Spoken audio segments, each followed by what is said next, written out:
episode 49, part 2 of Kenya's premier sports video podcast, the Three Quarters Podcast. We'd like to remind you to jump onto the hashtag Road to Japan to support the Kenya Simbas as they are still looking to qualify for the Rugby World Cup in 2019 in Japan.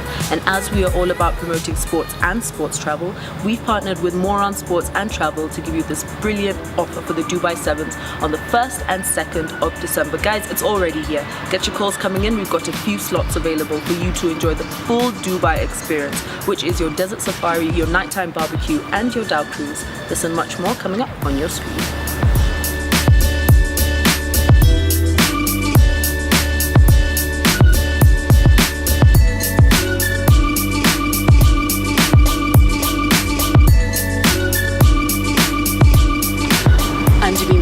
This is Ngashi, official noisemaker. Jeringo's Kenyana. So our bad man of the week comes from our feature game, Nondis versus Black Blood, which is Kenyatta University. Mm-hmm. It was, I think for me, it was a very tough one. Mm-hmm. Conditions did not help at all, but I would have gone with Brian Waihenya.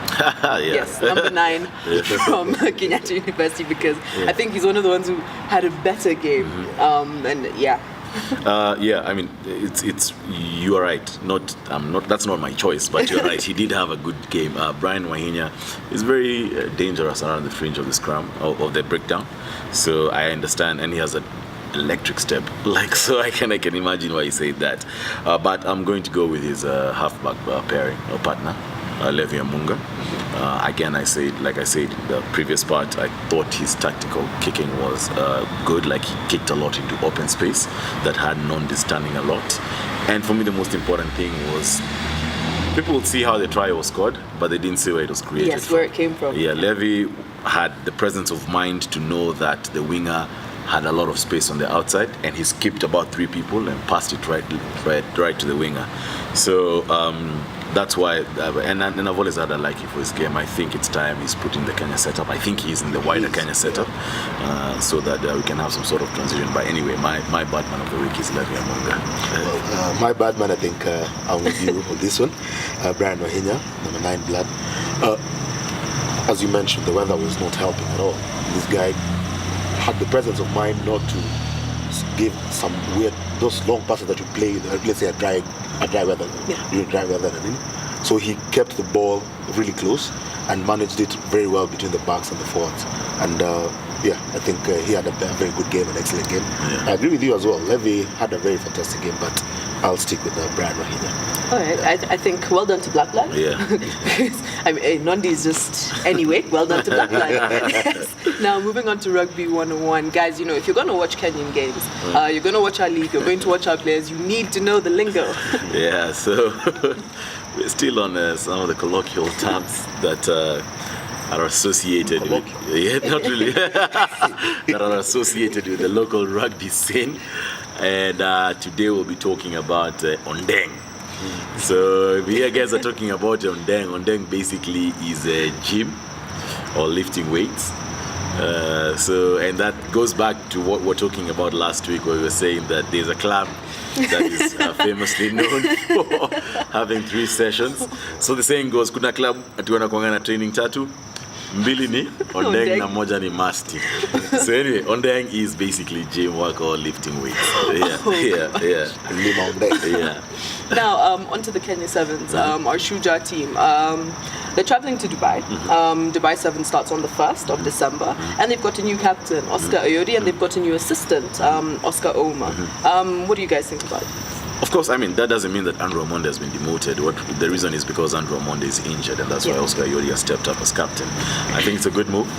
It also helps in the transition, because as I've repeatedly said, the people who are responsible for our glory years in the sevens game are on their way out. The Humphrey Kayanges, the Collins Injeras, and the Oscar Oyodis, the Frank Wanyamas, the Oscar Omas are the ones who are going to be taking over, despite the fact that Oscar Oma has been there for a minute. Yeah.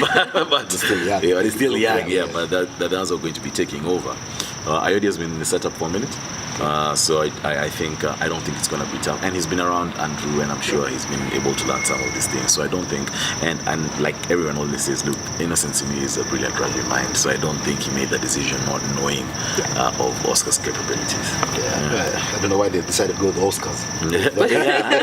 It's an Oscar affair. It's an Oscar affair, yes. As you said, yes, he's 27 years old, coming in. Andrew Amondi is 33. Yes. That's the old guard, as you said. Coming in, it's a nice bridge between the young guys and the older guys as well. And he's also had a very illustrious career. The guy has already scored 36 tries. It can only get better for him.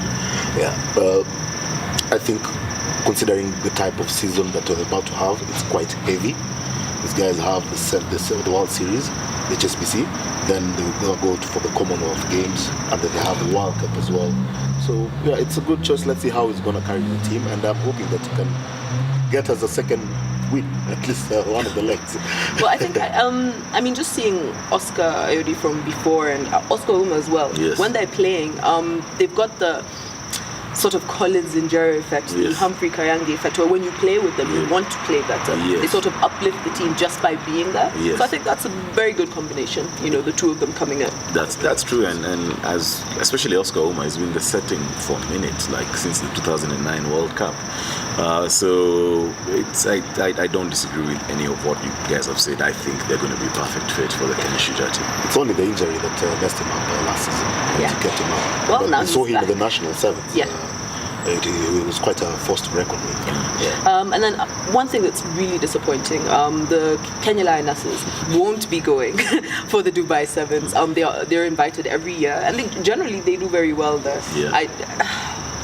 Because they forgot to pay the participation fee. I thought I read wrong. I honestly thought you were going to tell me something else. The excuses that these guys keep on giving us are just ridiculous. I mean, it's tournament happens every year. At more or less the same time.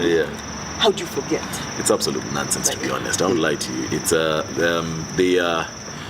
people and unfortunately for the larger rugby fraternity, we're the ones who accepted this mediocrity. You had the chance to change and bring in some people who are actually very focused about the game, because you can't justify forgetting to pay participation fees, and it's absolute crap.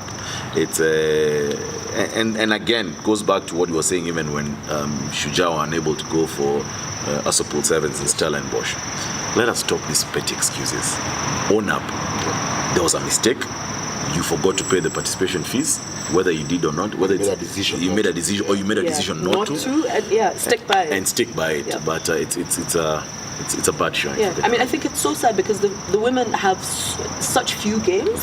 I mean, they have zero to as in very little exposure. We don't have Elgon Cup for the women anymore. And then now you want to tell me that the few tournaments they do go for, so they trained and then what you're bringing down the game. It's really spoiling the game, and it's going to turn out really bad for us. Well, anyway, moving on to the autumn tests. That's happy thoughts. Yes. So we had Scotland, Australia. Scotland winning that 53-24. I mean, that's not just a win. That's a really big win. Then we had Wales versus New Zealand, 18-33. Well done to Wales. I think that was a very good score on their part. Commendable. Yes, commendable. Then we had Ireland, Argentina, 28-19 in favor of Ireland. And then we had France and Japan, 23-23, a draw. So what's your take on those games? Scotland versus Australia. Ali Price and Finn Russell, the halfback combination for Scotland. I think they played very well. They really ran at the Australian backline, and they coordinated the game. Ali Price linking the forwards to the backline, and of course Finn Russell doing his work as a standoff very well. Sikope Kepu's red card, of course, also I think it had an impact on how the game ended up. But again, Sikope Kepu has been notorious for that. That's what he did in the Rugby World Cup final. Chip shots on Dan Carter, and this is what chip shots do. These shoulder charges, that's where they get you. Cutley Bill later on was sent to the bin, but don't take away the fact that Scotland have beat Australia twice in the last 2 years, and they narrowly lost to Australia at the Rugby World Cup, which is still questionable until today. I think it messed up Craig Joubert's career, the referee for that game. So kudos to Scotland. We must give them the props. Ireland versus Argentina. Johnny Sexton again showing what you do best.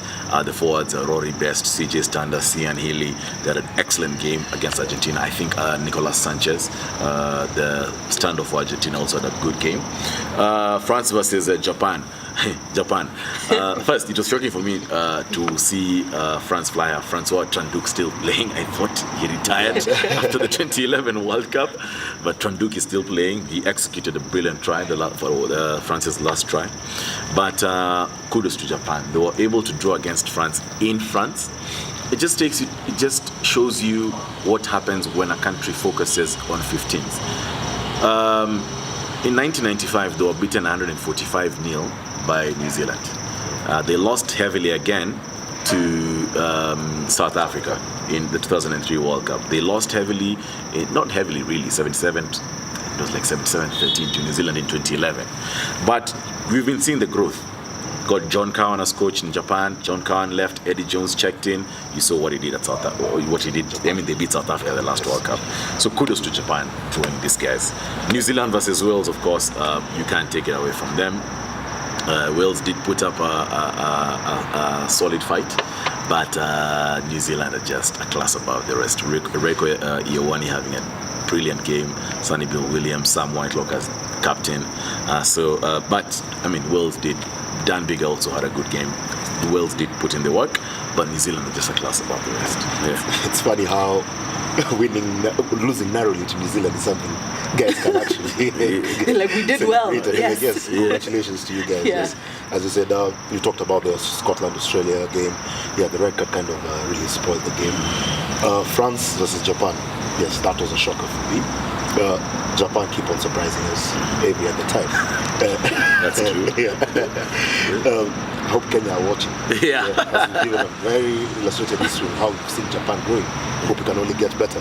So, yeah.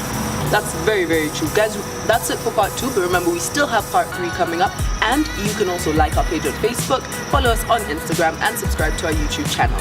I'm BMOTW. This is Ngashi, official noisemaker. Jeringus Kenyana. See you in part 3.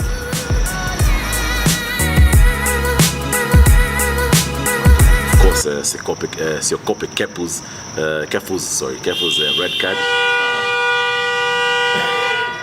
Jesus. I can throw my bull.